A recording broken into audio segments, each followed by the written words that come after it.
So, for today's video mga kanani, tingnan nyo naman ang kalat ng kwarto na to. Anong ginawa ng nanay ko dito, ng amo kong babae. Diyos me, oy. So, tinupak na naman ng nanay ko. Tinupak na naman tong madam ko, no. Ganyan ang ginawa niya. Lahat na lang papalitan. Ilang araw na kami dito. Ganyan na naman palitan na. Hindi niya sinabi nung bago pa lang kami dito na palitan lahat ng mga bedsheet, lahat ng kumot, lahat ng ponda. Hindi niya sinabi na palitan kasi malamig. Ang alam lang kasi namin, pag bago yun ang laging gagamitin. Ang ginawa namin, pinalitan namin yung luma na kumot nila at saka yung punda, pinalitan namin. Pero ang problema doon kasi, hindi pa yun pinalabhan. Yan ang problema kasi hindi niya yung pinalabhan Nung nakaraang taon pa yun Nakaraang taon hindi pa nalabhan. Tapos nandito na naman kami, hindi na naman pinalabhan. Tapos ngayon, porket tapos na yung kwarto ng mga katulong, ang gusto niyang mangyari, yung kumot at saka yung unan namin, hindi pwedeng maka-standby dito sa kwarto ng mga bata. Kailangan naka-standby doon sa kwarto ng mga katulong. Ano yun?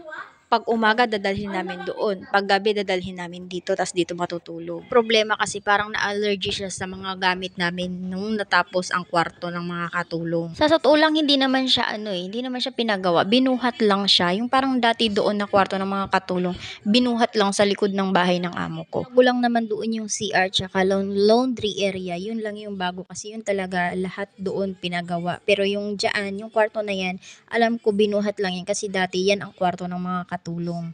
Binuhat lang siya, hindi siya pinalitan, hindi siya pinagawa ng siguro yung ilaw lang pinalitan, ganun lang. Ito ang problema namin sa amo namin, sa madam ko kasi siya, yung pagkaarte niya wala sa lugar.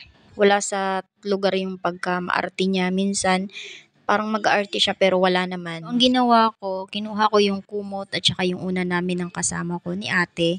Kinuha ko, tsaka lininis ko na rin yung kwarto. Diyan na rin ako natulog. Yun ang ginawa ko kasi parang nakakaano kasi, parang ang pangit naman kasi yung sasabihin na kunin nyo yung kumot nyo, pag matutulog na kayo dalhin nyo dito. Ang layo Ang layo ng dadalhan namin ng kumot. Nung one time na umuulan, basang-basa yung kumot ko, basang-basa yung unan ko kasi andun pa yung unan ko tsaka yung kumot ko sa kabilang nayon bago ako makapunta sa tulugan. Na yun, ang lakas ng ulan. Tapos, naligo lang ako.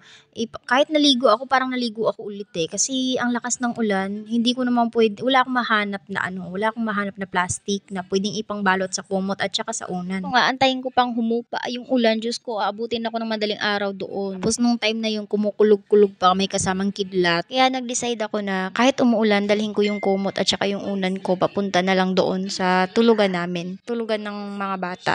Kasi kung maantayin ko pang humupa, wala na. Anong oras na rin ako makakatulog? Wala pa namang wifi. Yung pagdating ko doon, para akong basang sisiw. Para akong basang sisiw na iniwan mo. Singhap, kapiguan na dinulot mo. Napakanta na, oy. Share lang tayo mga kanani, no? Kasi malamig dito.